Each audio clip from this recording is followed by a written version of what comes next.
Hello and welcome back to a new video.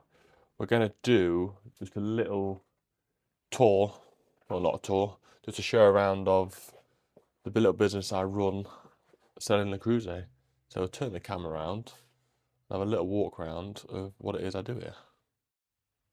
So coming in here, I work at a dealership and this is two of the old rooms from the other side that weren't really used for much, so I was fortunate enough to use the space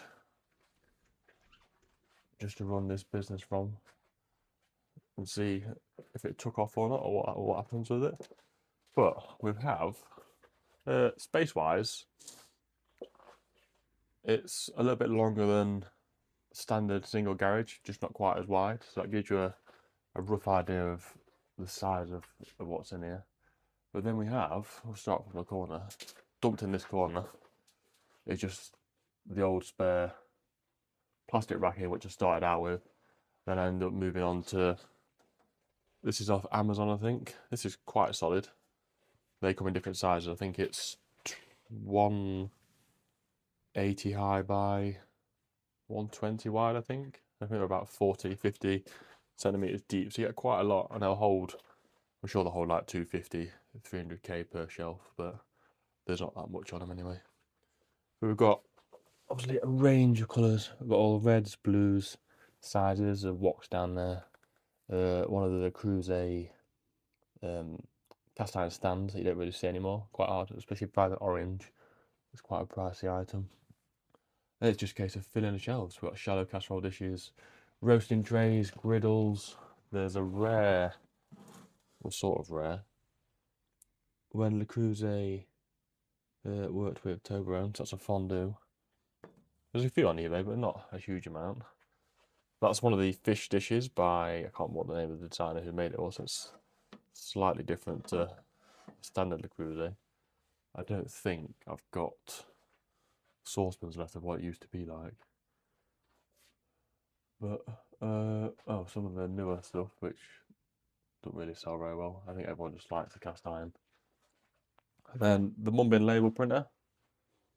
Everyone raves about the zebras, which are great, but Mumbin, obviously, everyone that uses them, the resellers.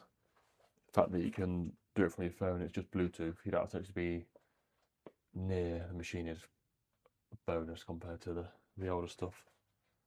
And then moving around, this was off eBay. Some old guy just had it in his garage. It was like a workshop that was getting rid of, so I picked it up quite cheap. But this is solid compared to the slightly cheaper stuff.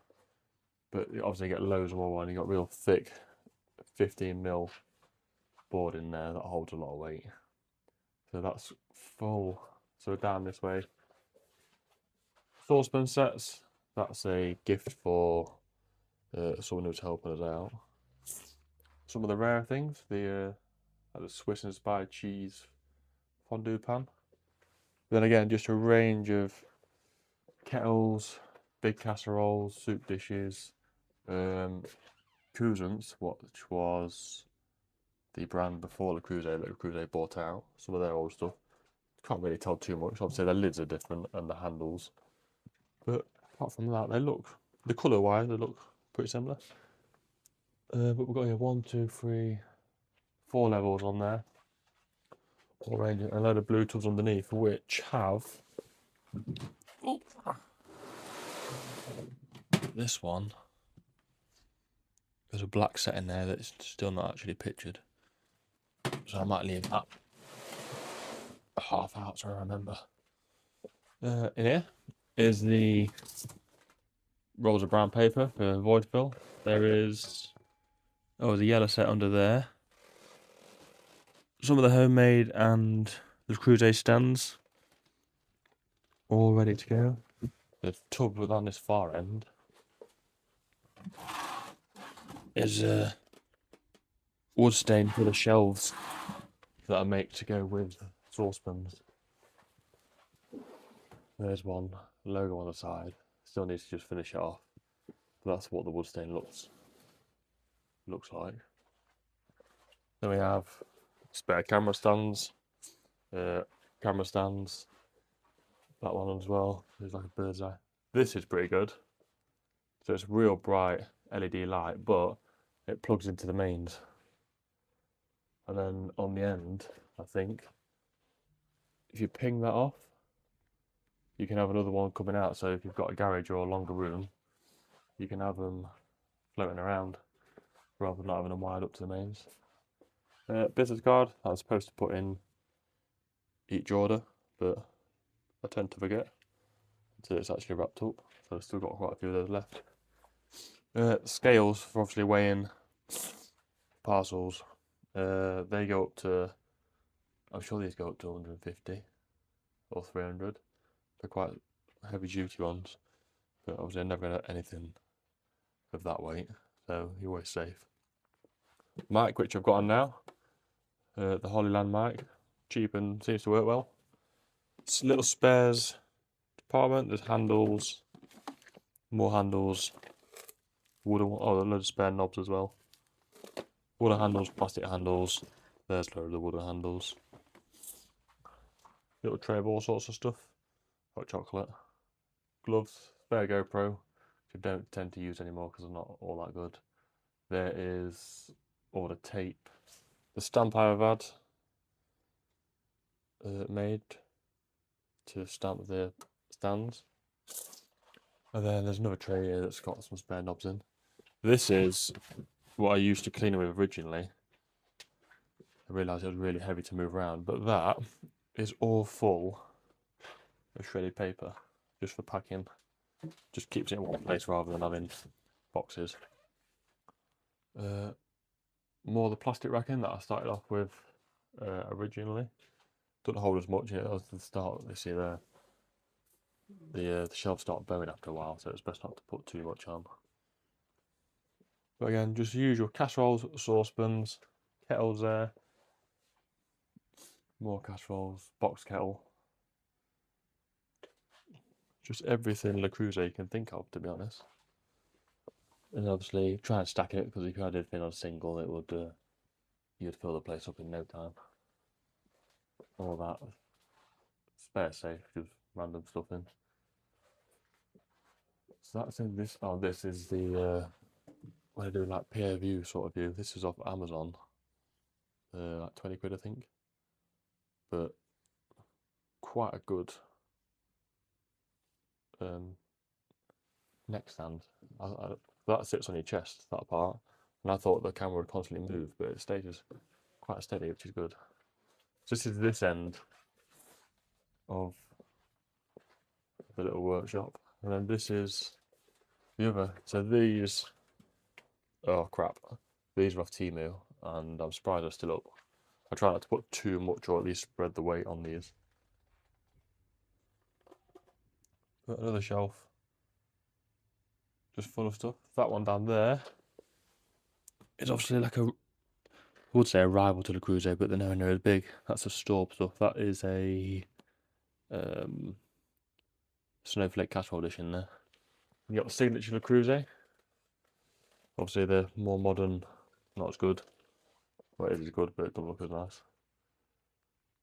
Big stock pot at the back. And just more saucepans. So everything, oh, and more racking up there, spare racking. Everything is listed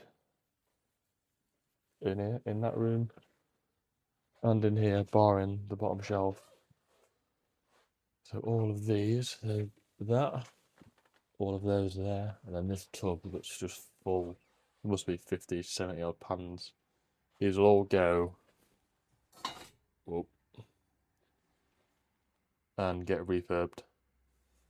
Not the outside, I clean the outside myself, but the inside, it all gets refurbed so they're like new. Things like that will all be sent away so they look brand new again.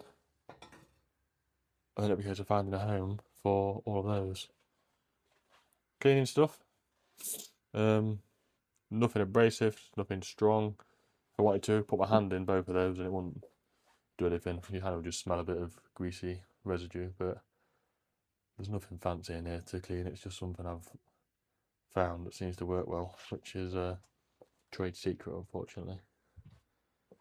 Spare parts of the pepper grinder and stuff, because these always bust off the top. So that's just spares for when I need other stuff. Spare lids. They slowly trickle out when I sell, but always good to have them. If you might find a casserole that's real cheap on wherever you're buying them from, and then you've already got a lid, so you get it for ridiculously low prices.